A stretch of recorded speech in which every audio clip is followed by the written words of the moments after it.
जय बोलो देवादिदेव 1008 श्री भगवान महावीर स्वामी की जय जय जय। अहिंसा परमो धर्म की जय जय जय।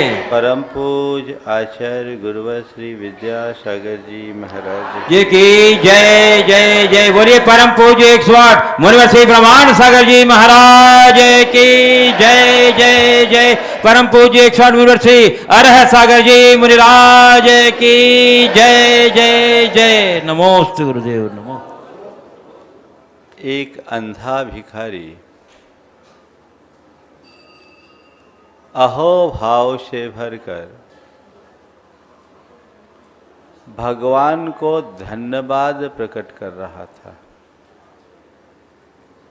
कह रहा था, हे प्रभु, तूने मुझ पर कितनी बड़ी कृपा की कि तुमने मुझे पैर दिए, जिसके बदौलत मैं तेरे चरणों में आने का सौभाग्य पाता हूँ। मेरे पास आंखें नहीं हैं तो क्या हुआ, सबल पैर तो है, तेरे चरणों में आता हूँ और तेरी कृपा भरी दृष्टि मुझ पर पड़ती है, मैं धन्य हो जाता हूँ। और प्रभु, मुझे इस बात की खुशी है कि मेरी आंखें नहीं हैं तो मेरी तुझ पे न सही दुनिया पर किसी भी दृष्टि नहीं पड़ती और मुझ पर केवल तेरी दृष्टि पड़ती है। मैं तेरे चरणों में कोटि कोटि आभार प्रकट करता हूँ। भिखारी ने भगवान को धन्यवाद दिया और बाहर निकला। उसके थोड़ी देर बाद एक सेठ भगवान के चरणों में गया और उसने कहा, हे भगवान, आखिर तू मेरे प्रति इतना क्रूर क्यों है? मुझ पर अपनी कृपा क्यों नहीं बरसाता? मैं रोज रोज तेरे चरणों में आता हूँ, पूजा करता हूँ, अर्चा करता हूँ, तेरे लिए सब कुछ न्योछावर करने को तत्पर होता हूँ, फिर भी पता नहीं कि तू मुझ पर अपनी कृपा दृष्टि क्यों नहीं बरसाता?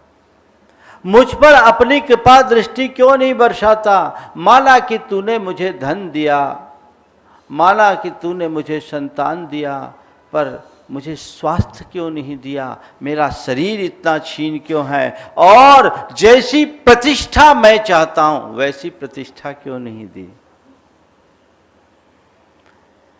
दोनों भगवान के पास गए हैं। एक ने अहोभाव प्रकट किया, एक ने शिकायत। दोनों में आप किसको पसंद करोगे, पहले को या बाद को? हाँ, पहले को। तो भिखारी बनने का आशीर्वाद दे दूं? अरे महाराज, आशीर्वाद क्यों दोगे? हम भिखारी तो बने बनाए, रोज भगवान के चरणों में आकर के भीख ही मांगते हैं। वस्तुतः भिखारी केवल वो नहीं जो कटोरा लेके फिरता है। भिखारी वो है जो भगवान के चरणों में भी हर पल याचक बन करके खड़ा रहता है। उन्हें धन्यवाद देने की जगह फरियाद करता फिरता है। जो जीवन की वास्तविकता को समझता है वो हर पल केवल अहोभाव में जीता है, और जिसके अंदर अहोभाव होता है उसके जीवन में हर पल प्रसन्नता की अनुभूति होती है। आज बात मैं आपसे अहोभाव की करना चाह रहा हूँ। हालांकि मैं देख रहा हूँ तिलैया वालों में आज बड़ा अहोभाव दिख रहा है, दिख रहा है, हाँ? आज झूमरी तिलैया झूम सी रही है। आप लोगों में आनंद है ना? हालांकि किसी किसी को शिकायत भी है, एक ही दिन मिला। हाँ, देखो आप लोग कभी कभी नंबर 2 में आ जाते हो। रहना चाहिए नंबर 1 में। ये तो कोई नहीं कह रहा है कि महाराज जी ने हम लोगों की भावनाओं को ध्यान में रखकर 50 किलोमीटर अतिरिक्त चल कर आए। इस बात का धन्यवाद तो कम, महाराज आए तो एक ही दिन को आए।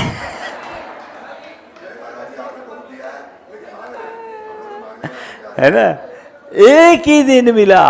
ध्यान रखो, मुझसे जब मैं इधर आने का निर्णय लिया तो कुछ लोगों ने कहा महाराज तिलैया तो बहुत, कोडरमा तो बहुत दूर है, 50 किलोमीटर एक्स्ट्रा रन है, कोडरमा दूर है। मैंने कहा कोडरमा दूर भले हो, तिलैया वाले पास है।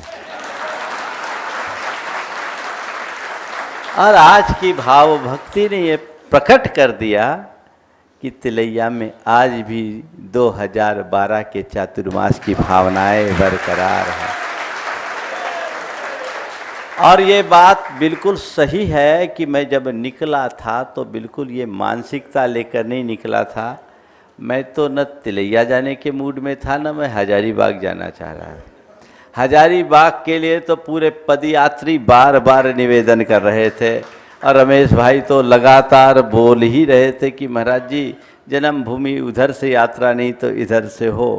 मैंने भी कहा चलो थोड़ा बहुत देखकर मन बनाया, लेकिन हजारीबाग के निमित्त से तिलैया वाले का भी लाभ हो गया, भाग्य जाग गया। और निश्चित ये किसी के बुलावे पर हमारा आना नहीं हुआ है, ये बुलावे पर हमारा आना नहीं हुआ, तुम सबकी भावनाओं ने हमें खींचा। एक व्यक्ति दो व्यक्ति बोले कोई फर्क नहीं पड़ता, लेकिन जब भावनाएं प्रबल होती है तो अपने आप तार मिल जाते हैं। इसमें एक कड़ी मिली रूपचंद जी पांड्या की, बड़ी प्रबल भावना।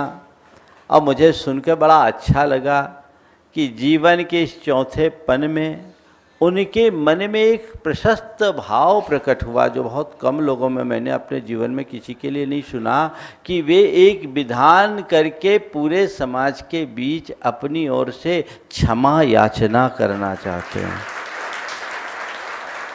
ये एक बहुत अच्छी परंपरा की शुरुआत है, ऐसा होना चाहिए। इस दुनिया से जाने के पहले तुम सब अपना अकाउंट सेटल करके जाना,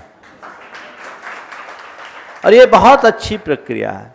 वो भावना कहीं ना कहीं खींच रही थी और आज योग मिल गया। आप लोग बड़े प्रसन्न हो और मैं चाहता हूँ ऐसी प्रसन्नता सारी जिंदगी बनी रहे। चाहते हो कि नहीं? हाँ, चाहते हो तो कैसे बनेगी प्रसन्नता? बस अहोभाव में जीने के अभ्यासी बनो, शिकायत करना बंद करो, और उसका एक ही सूत्र है पॉजिटिव एटीट्यूड। हर बात को सकारात्मक नजरिए से देखने की कोशिश कीजिए। जीवन हमारे हाथ में नहीं है, जीवन की व्यवस्था हमारे हाथ में नहीं है क्या? बोलो, कोई इस सभा में गारंटी ले सकता है मेरी जिंदगी कितनी चलेगी? हमारे जीवन की व्यवस्था हमारे हाथ में नहीं है। जीवन हमारे हाथ में नहीं, जीवन की व्यवस्था हमारे हाथ में नहीं, पर जीवन के प्रति दृष्टिकोण कैसा रखना ये हमारे हाथ में है। अपने दृष्टिकोण को यदि हम सही रखने में समर्थ बन गए तो हमारे जीवन का कायाकल्प है, फिर ज्यादा कुछ कहने सुनने की जरूरत नहीं है। आज 4 बातें आप सबसे कहूंगा। सबसे पहली बात, दुख में सुख खोजिए, दुख में सुख खोजिए। संसार में ऐसा एक भी प्राणी नहीं है जिसके जीवन में कभी कोई दुख ना आया हो। कष्ट, पीड़ा, दुख, क्लेश ये जीवन का अंग है। तीर्थंकरों के जीवन में भी दुख आया, कोई नहीं बच सका, ना बचेगा।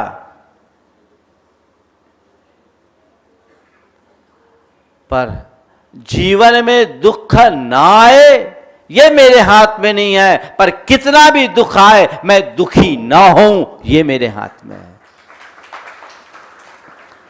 मैं दुखी न बनूं उसके लिए क्या करूं? हम लोग ये तो कहते हैं भगवान मेरे जीवन में कभी दुख ना आए। ये मंत्र बदलो, हे प्रभु मेरा मन कभी दुखी ना हो, ये भावना भाव। मन कभी दुखी ना हो, और मन दुखी होने से बचेगा यदि तुम अपने दुख में सुख खोजना शुरू कर लोगे। अब चलिए आपके दुखों की पड़ताल करता हूं। आप जिनमें दुखी होते हो मैं आपको उसी में सुख की झलक दिखाऊंगा। चालू करूं? चलिए, दुख है कहां से शुरू होता है? बीमारी से। जो बीमार होता है वो दुखी होता है कि नहीं होता? होता है। जब आपको बीमारी घेरती है आप दुखी होते हो कि नहीं होते हो? होते हो। बस बीमारी से तुम्हें कोई नहीं बचा सकता। कई बार लोग मुझसे कहते हैं महाराज कोई मंत्र दे दो कि बीमारी दूर हो जाए। मेरे गुरु ने मुझे ऐसा कोई मंत्र सिखाया ही नहीं, मैं क्या दूं? मेरे पास ऐसा कोई मंत्र नहीं है जो तुम्हें बीमार होने से बचाए। पर हाँ, एक मंत्र ऐसा जरूर है कि कितनी भी बड़ी बीमारी हो दुखी होने से बच सकते हो। बीमार हो, बीमारी का अनुभव मत करो। कैसे? आप बीमार महसूस करते हो। एक बार ऐसा हुआ, एक बहन जी को लेकर एक सज्जन आए मेरे पास। बोले महाराज ये बहुत डिप्रेशन में है, इनको थोड़ा सा आप मोटिवेट करें, कोई आशीर्वाद दें। मैंने पूछा क्या बात है? बोले महाराज जी ये बहुत सालों से बीमार है, 20 सालों से बीमार है। मैंने उनकी तरफ देखा, शरीर तो ठीक ठाक दिख रहा था। हमने कहा बीमार हो? हाँ महाराज जी बीमार। क्या होता है? बोला महाराज जी अंग अंग दुखता है, पूरा शरीर दुखता है। मैंने उनसे कहा निश्चित तुम्हारी बीमारी, इसका इलाज कराओ। महाराज इलाज तो खूब करा रहे, उपाय नहीं लग रहा है, कोई दवाई नहीं लग रही है। बोले क्या है, बीमारी क्या है? बोले महाराज जी बीमारी भी कुछ डायग्नोस नहीं हो रहा है। हमने कहा ध्यान रखो, तुम्हारे तन में बीमारी नहीं है, तुम्हारा मन बीमार हो गया है। फिर मैंने उनको कहा कि तुम अपने आप को बीमार मानते हो? तुम कहाँ बीमार जो घर से चलकर यहां आए हो। भोपाल की बात है, 4थे माले में रहती थी, उसके घर में लिफ्ट भी नहीं था। हम बोले अभी कहाँ से आ रहे? बोले घर से आ रही। बोले कैसे आए, लिफ्ट से आए कि ऐसे आए? बोले लिफ्ट थोड़ी है महाराज, आपको तो पता है, पैदल चल के आए। बोले कितनी दूर है यहाँ से? ऐसे कंजेस्टेड एरिया में रहते थे चौक में, तो वहाँ गाड़ी भी नहीं। बोले पैदल ही आए। बोले कितनी दूर है? बोले महाराज लगभग 1.25 किलोमीटर पड़ता है। हम बोले घर का काम कौन करता है? बोले महाराज करना ही पड़ता है, कौन करेगा? रोते धोते करते हैं। हमने कहा तुम अपने आप को बीमार मान रही हो, जो चल रही हो, फिर रही हो, मुझसे बोल रही हो, बता रही हो, अपना काम भी कर रही हो, फिर भी अपने आप को बीमार मान रहे हो। अरे तुम कहाँ बीमार? बीमार तो वो है जो बिस्तर पकड़ा है, बीमार तो वो है जो आईसीयू में है, बीमार तो वो है जो अस्पताल में है, बीमार तो वो है जो पैरालाइज्ड है, बीमार तो वो है जो उठ नहीं पा रहा है, बैठ नहीं पा रहा है, बोल नहीं पा रहा है, बता नहीं पा रहा है। तुम कहाँ बीमार? तुम अपने आप को बीमार मानते हो। देखो हमारे संघ में कई ऐसी आयरिकाएँ हैं जिनका होमोग्लोबिन 4 है, 4.5 है, 5 है, उस पर भी उग्र विहार है, हजार किलोमीटर का लंबी यात्रा, और केसलोच, अंतराय, उपवास, त्याग, तपस्या, और फिर भी चेहरे में प्रसन्नता। अब बोलो बीमार तुम हो कि वो? महाराज ऐसा तो हमने कभी सोचा ही नहीं। हम बोले ये बताओ, तुम अपने आप को बीमार बता रही हो, अगर बिस्तर पकड़ी होती तो क्या होता? बोले महाराज घर का सत्यानाश हो गया होता। तो हमने कहा जाओ भगवान को धन्यवाद दो कि भगवान इससे ज़्यादा बीमार नहीं करना, इसको तो मैं झेल लूँ। 20 साल से झेल रहे हो और आगे झेलो। कहने का तात्पर्य क्या है? जीवन में कोई भी बीमारी हो तो उस बीमारी को, तन की बीमारी को तन तक सीमित रखो, मन पर हावी ना होने दो। बीमारी की चिकित्सा करो, लेकिन चिकित्सा करने के साथ साथ इतना ख्याल रखो कि ये मेरी बीमारी उतनी बड़ी नहीं है जितनी औरों की बीमारी की तुलना में देखोगे तो बहुत कम है। एक आदमी अपने मित्र के यहाँ गया और बोला, भाई लगता आपके बेटे का दिमाग खराब है, दिमाग ठीक नहीं। बोले पहले से अच्छा है, पहले से अच्छा है। बोले क्यों? अभी तो मैंने उससे बात किया, उसका नाम पूछा तो नरेंद्र मोदी बोल रहा था। अभी मैंने उससे बात की तो वो अपना नाम नरेंद्र मोदी बोल रहा था। बोले इसीलिए तो कहा कि पहले से अच्छा। बोले क्यों? बोले कल तक अपना नाम गोविंद क्या नाम, कोविद है ना, रामनाथ, कल तक अपना नाम रामनाथ कोविंद बोल रहा था। तो प्रेसिडेंट से प्राइम मिनिस्टर तक आया, यानी पहले की अपेक्षा ठीक है। बात समझ में आई? दुख में सुख तलाशिए। 100 दुख होंगे, लेकिन आप उसमें सुख खोजोगे तो उतना ही सुख भी निकल आएगा। जब अपने दुखों को देखोगे तो तुम्हें तुमसे बड़ा दुखी इस संसार में कोई नहीं दिखेगा, लेकिन अपने सुखों को तलाशोगे तो तुमसे बड़ा भाग्यशाली और कोई नहीं दिखेगा। अब ये हमारे हाथ में है, हम क्या करते हैं। सड़क पर चल रहे हो, नंगे पांव चल रहे हो, तुम्हें नंगे पांव चलने का दुख सालता है या पैर होने की खुशी, ये तय करो। तुम्हें नंगे पांव चलना पड़ रहा है, ठीक है, तुम्हारे पांव में जूते नहीं, ये भी ठीक है, लेकिन इस बात का फक्र क्यों नहीं मानते कि कम से कम तुम्हारे पांव तो है। संसार में ऐसे भी कई हैं जिनके पैर भी नहीं हैं, पर तुम लोग अपने पैर को कम, दूसरों के जूतों पर ज़्यादा ध्यान रखते हो। सबका ध्यान जूतों पर ही केंद्रित है, इसीलिए जूता खाते हो। बदलाव लाइए। बीमारी हो, दुख है, सुख खोजिए। वियोग हुआ है, दुख है, सुख खोजिए। विपत्ति आई है, दुख है, सुख खोजिए। कोई विसंगति आई है, दुख है, सुख खोजिए। सब चीजों में अगर आपने थोड़ी दृष्टि को पलट दी तो आपको उस दुख की घड़ी में भी सुख की अनुभूति होगी। देखिए, दुख में सुख खोजने से वियोग कैसे स्थिरता देता है। एक के पति का वियोग हो गया अल्प उम्र में, तत्वज्ञ थी, उसने अपने आप को संभाला, और जब बात आई तो उसने एक बहुत अच्छी बात की। पति चला गया, बोले पति चला गया कोई बात नहीं, कम से कम एक बेटा तो है, मैं उसके सहारे अपनी ज़िंदगी जी लूँगी। अगर ये बेटा नहीं होता तो क्या होता। और पति गए, उनको तो रोकना हमारे बस का विषय नहीं था, लेकिन वो इतना संसाधन छोड़ के गए हैं और ऐसी व्यवस्था छोड़ करके गए हैं कि मैं इस जीवन में कुछ न भी करूं तो भी हमारा जीवन अच्छे से चल सकता है। मैं इस अर्थ में अपने आप को भाग्यशाली समझती हूं। काश यदि ये व्यवस्था मेरे साथ नहीं होती तो मेरी अवस्था तो और दयनीय बन जाती। एक दृष्टिकोण सोचा जा सकता है। किसी का आना जाना हम नहीं रोक सकते, पर आने जाने की घटना से कितना प्रभावित होना और नहीं होना ये तो हमारे ऊपर है। वो दृष्टि अपने भीतर विकसित कीजिए, जीवन बदलेगा। कोई विपत्ति आ जाए, कईयों पर, अभी तो कोरोना काल चल रहा है, कईयों पर विपत्तियां आई, कई परिवार छिन्न भिन्न हुए, इनको तो रोक नहीं सकता कोई। लेकिन यदि आपके अंदर दृष्टि है तो बड़ी सी बड़ी विपत्ति में भी आप अविचलित रह सकते हो,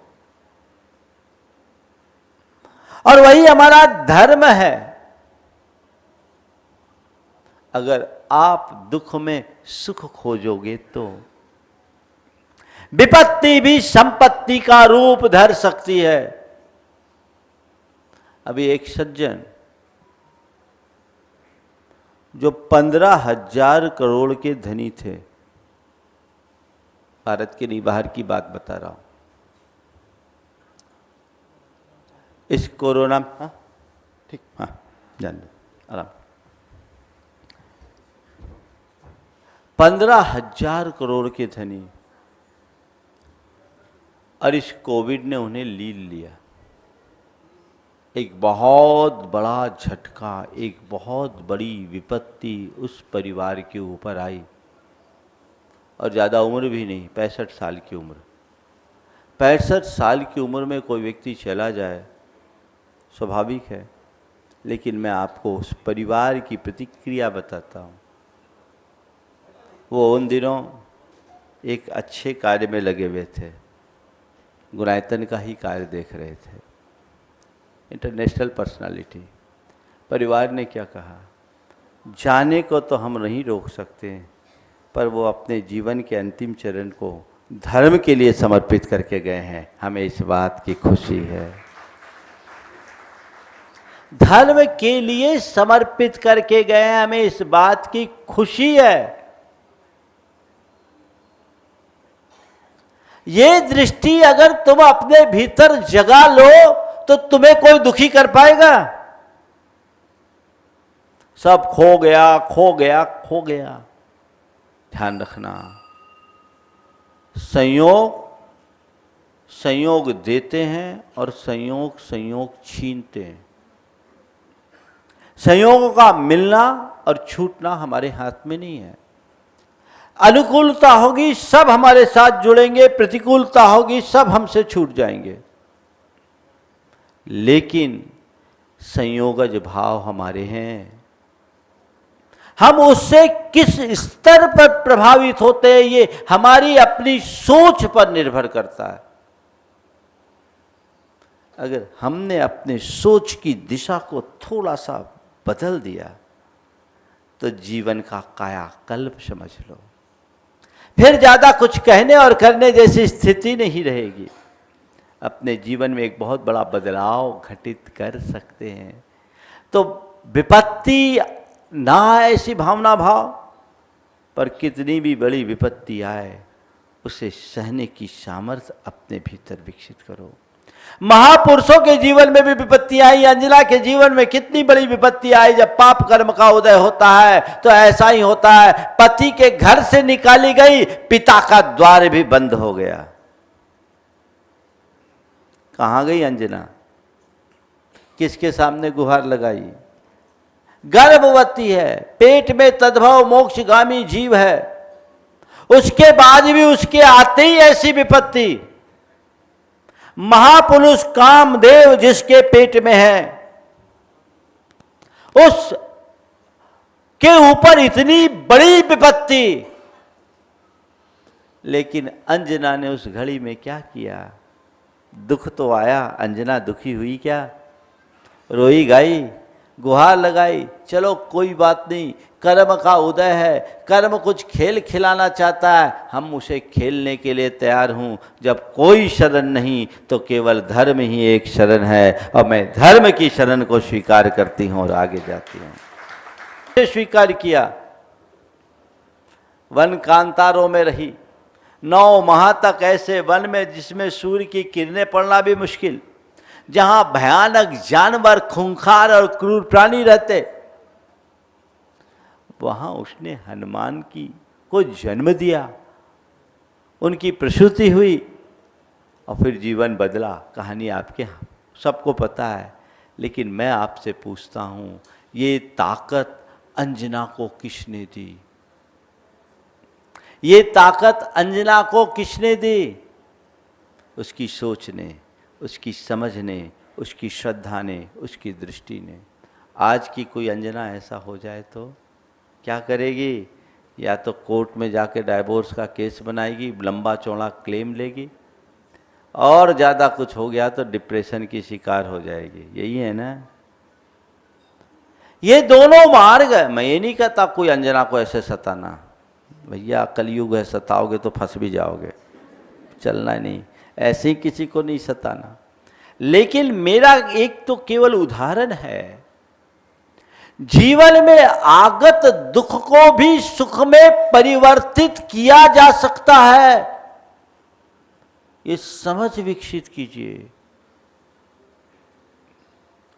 ये संयोग जीवन में बनते बदलते रहते हैं, हमारे हाथ में बिल्कुल नहीं है।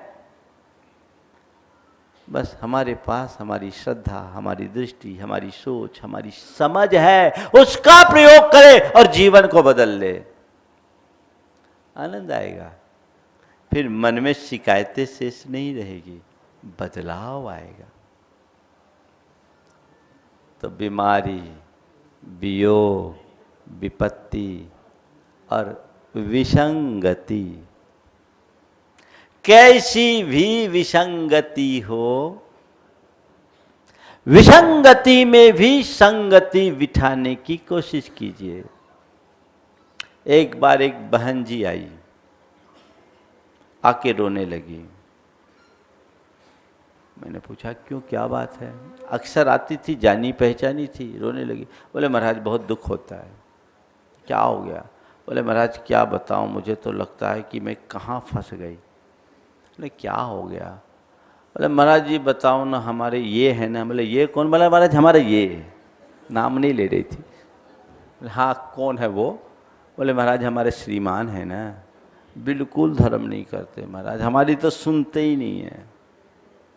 देखिए ना आपके सानिध्य में विधान होने वाला है, हमारी इच्छा थी कि मैं भी उसमें मुख्य बोली लेकर के बैठूं, महाराज पैसे की कोई कमी नहीं, लेकिन ये सुनते ही नहीं है। आपका चौमासा हुआ जा रहा है, आज तक आपके पास आए नहीं महाराज जी, आज तक आपके पास आई नहीं। मैं सबको देखती हूँ, मेरे साथ की मेरी जितनी सहेलियाँ हैं वे सब अपने अपने जोड़ी के साथ आती हैं और बढ़ चढ़ कर के हिस्सा लेती है। महाराज जी मेरा मन रह जाता और रोना और तेज हो गया।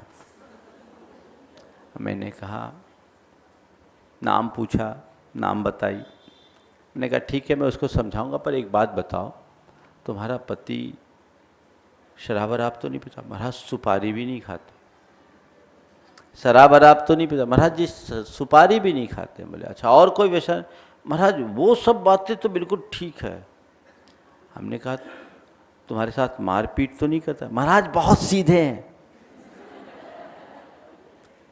हमने तुम्हारी भावनाओं का ख्याल? महाराज जो मैं कहूं पहले से हाजिर।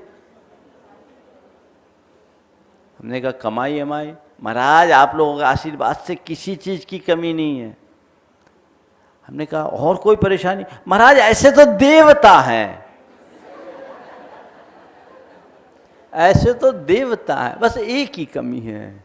मैंने कहा एक काम करो, भगवान के चरणों में जाके ये श्रीफल चढ़ाओ और भगवान से कहो भगवान हर जन्म में ऐसा ही पति मिले।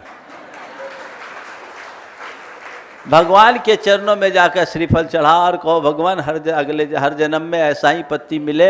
मैंने उससे पूछा ये बताओ तुम्हारा पति यदि शराबी होता तो तुम्हारा क्या होता? तुम्हारा पति अन्य पतियों की तरह तुमसे मारपीट किया होता तो क्या होता? और तुम्हारा पति तुम्हें धर्म करने से रोका होता तो तुम्हारा क्या होता? मैंने कहा तो धर्म से रोकता तो नहीं? महाराज जी रोकते नहीं है, मैं तो आ जाती हूँ, खाना बना के रखाती हूँ, शंका समाधान में चुपचाप अपने हाथ से निकाल के खा लेते, मुझे रोक टोक नहीं। इतना अमल है। अगर तुम्हारा पति अन्य पतियों की तरह तुम्हारे धर्म कार्य में तुम्हें रोका होता तो तुम्हारा क्या होता? तुम्हारा पति यदि निखट्टू होता तो तुम्हारा क्या होता? तुम्हारा पति यदि तुम्हारी भावनाओं का कदर नहीं किया होता तो क्या होता? तुम्हारा पति किसी और के चक्कर में फंस गया होता तो तुम्हारा क्या होता? तुम एक कमी को पकड़कर इतना दुखी हो रही हो, इस कमी को गौन करके उसकी अच्छाइयों को पकड़ने की कोशिश करो, जीवन धन्य हो जाएगा। महाराज जी इस दृष्टि से तो हमने कभी देखा ही नहीं। हम बोले जब तक ऐसी दृष्टि नहीं रखोगे पति आएगा ही नहीं। पर मैं अधूरा तो काम छोड़ता नहीं, ऑपरेशन पूरा किया, बाद में उसके दोस्तों के साथ उसको बुलवाया। वो आदमी बिल्कुल धार्मिक था। बोले महाराज जी ये लोग सुनती है, मैं आपको फॉलो करता हूँ। ये लोग सुनती है, मैं आपको फॉलो करता हूँ, मैं यूट्यूब के माध्यम से आपको सुनता रहता हूँ, पर महाराज यहाँ इसलिए नहीं आता हूँ, सवेरे से इनका प्रवचन सुनना पड़ता है। महाराज रोज का ये चक्कर है, आप तो नरक जाओगे, आपको तो कुछ समझ में नहीं आता, महाराज आ गए नास्तिक हो, अधर्मी हो, पापी हो। महाराज इतना आशीर्वाद मिल जाता है इनका, तो फिर हम यहाँ क्यों आए? ये सोच जीवन में विसंगति लाती है। तो दृष्टिकोण को बदलने का प्रयास हमारा होना चाहिए। वो बदल जाए तो जीवन का कायाकल्प है। ध्यान रखना, सुख तो फिर भी किसी दूसरों के निमित्त से मिल सकता है, दुख में व्यक्ति खुद ही निमित्त बनता है। समझ गए? दुख तुम्हारा अपना क्रिएशन है। अगर अपने मन को मोड़ने की सामर्थ्य पाली तो वज्र का पहाड़ भी टूट जाए तो तुम्हारा कुछ नहीं हो सकता। बस जीवन में वो क्षमता विकसित करने का प्रयास कीजिए, जीवन निहाल हो जाएगा। ये चीजें हमारे जीवन में आनी चाहिए। सोच को हम बदलेंगे, जीवन हमारा धन्य होगा। आप लोगों का भाव, आज जो भाव भक्ति आपने प्रदर्शित की, तिलैया में तो ऐसी ही प्रसिद्ध है, पर मैं देख रहा हूँ वो उत्तरोत्तर और बढ़ रही है और बढ़ती रहनी चाहिए, बढ़ती रहनी चाहिए। और भावना एक ही भाई है। धर्म को उसके व्यवहारिक स्वरूप के साथ आत्मसात कीजिए। हम लोग धर्म को केवल उपासना तक सीमित करने की भूल करते हैं। अगर हम पूजा उपासना तक सीमित करेंगे, धर्म को अगर पूजा उपासना तक सीमित करके चलेंगे तो हमारा धर्म हमारे मंदिर तक सीमित रहेगा। लेकिन यदि उसके व्यवहारिक एस्पेक्ट को हम आत्मसात करेंगे तो हमारे प्रत्येक विचार और व्यवहार में धर्म प्रतिबिंबित होगा, जो हमें शांति देगा, सुकून देगा, प्रसन्नता देगा, आनंद देगा। आज जीवन में घोर उतार चढ़ाव है, इसमें ठहराव कैसे लाओ? आज चाहे जो डिप्रेशन का शिकार है, चाहे जिसमें एंजाइटी है, अन्य प्रकार के साइकोसोमेटिक डिजीज हैं, इन सब से बचने का यदि कोई सच्चा और सहज माध्यम है तो वो धर्म है। उसे पकड़े रहो, क्रियाएं करो, खूब मन से करो, लेकिन उसके प्रयोजन को सामने रख करके चलो। जब तक हम अपने जीवन में स्थिरता लाने की सामर्थ्य विकसित नहीं करते, तब तक जीवन का सच्चा रस नहीं प्रकट होगा। वो हमें अपने भीतर उद्घाटित करना होगा, उसके लिए खुद को जगाना पड़ेगा, तब हम अपने जीवन को आगे बढ़ा सकेंगे। तो तिलैया वालों को मैं ये आशीर्वाद देता हूँ कि बस बचपन में खम्बे पकड़ करके गोल गोल चक्कर लगाते थे, आप लोगों ने भी लगाया होगा। आज के हाईटेक बच्चे लगाते नहीं मालूम, लेकिन कहीं कोई खम्बा मिलता है तो उस खम्बे को पकड़कर गोल गोल चक्कर लगाते हैं। कोई बच्चा बैठा है, बेटा खड़े हो तो खड़े हो जा, खड़े हो जा, आगे आओ, आगे आ जाओ, जल्दी से आओ। हाँ, एक दो बच्चे आ जाओ। दोनों भाई है क्या? चलो बढ़िया, आ जाओ। हाँ, उपाध्यक्ष जी का पोता है। चलो बढ़िया, आ जाओ इधर आओ। हाँ, एक छोटा बच्चा और आ गया, आ जाओ, तुम भी आ जाओ। हाँ, ये बताओ, कभी खम्बे को दिखाओ भैया, बच्चों को खम्बे को पकड़ा है? खम्बे को पकड़ के कभी चक्कर लगाया है? हाँ बेटा इधर देखो, खम्बा पकड़ के गोल गोल चक्कर लगाया है कभी? लगाया है? तो क्या होता है जब खम्बा पकड़े रहते हो, चक्कर लगाते हो, चक्कर आता है क्या? कब आता है चक्कर? घूमते समय चक्कर आता है कि हाथ छोड़ते समय आता है? हाँ, हाथ छोड़ते समय। बस मैं आपसे इतना ही कहना चाहता हूँ। बच्चों को तो मैंने इसलिए बुलाया, अरे बच्चों को दिखाओ रे।